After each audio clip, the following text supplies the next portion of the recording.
Well, if your child seems to be having some difficulties learning in school, what can parents do? Dr. Laura Saunders from the Institute of Living is here with some information that we can all use to help advocate for your kids in school. Hi, Doc. Hello, friends, and happy Wednesday. Happy Wednesday.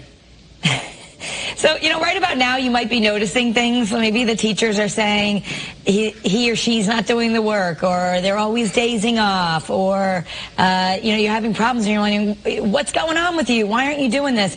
And there may be an underlying learning issue, and there's some things that we can do that will really make a huge difference, right? Yes, so as we said, we're about 6 weeks into the school year. There was lots and lots of gaps in learning last year with COVID and remote and hybrid and in-person. So a lot of times you hear the term a 504 plan. So-and-so, this child has a 504 plan, that child has a 504 plan, but a lot of people don't even know what that is or how do you get one, right? So the 504 comes from Section 504 of the Rehabilitation Act of 1973. So it's a civil rights law. That's the source of those 504 plans. So Section 504 prohibits discrimination by any program that gets federal money. Colleges don't have to do 504 plans, but they still must provide accommodations. So a 504 plan is a formal plan for schools to ensure that a child who has some type of disability that could be identified under the law will get accommodations and support that they need in order to be successful at school.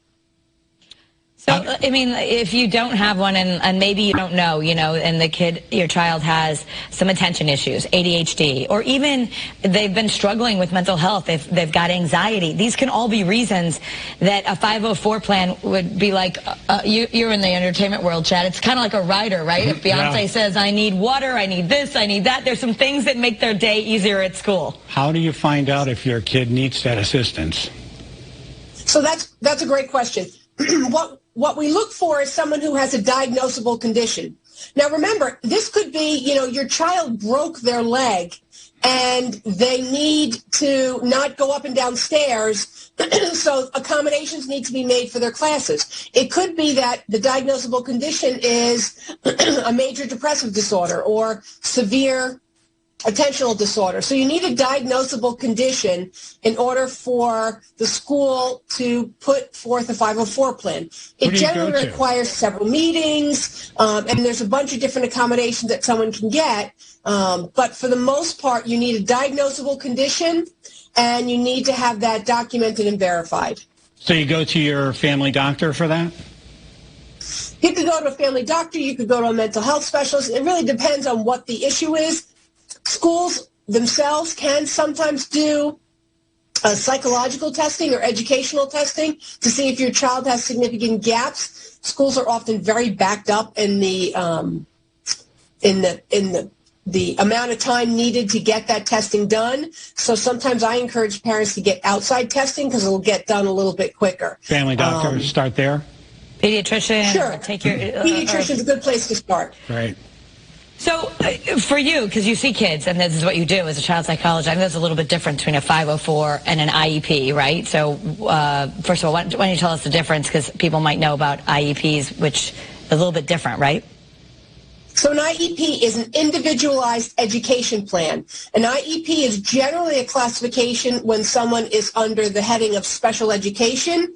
It's often more serious accommodations, or sometimes under an IEP, if a child cannot be educated in that school, they will be placed maybe in a therapeutic day school. For the most part, schools are mandated to provide a child's education in the least restrictive environment, and that's actually a term that is used, least restrictive environment. So let's just say you can get the 504. You do this, and I know sometimes people will go to people like you to say, what kind of accommodations should I ask for? What are some of the simple accommodations that could make a big difference for a kid? So there's a wide variety of them, but I'm just going to throw out a few different kinds of accommodations.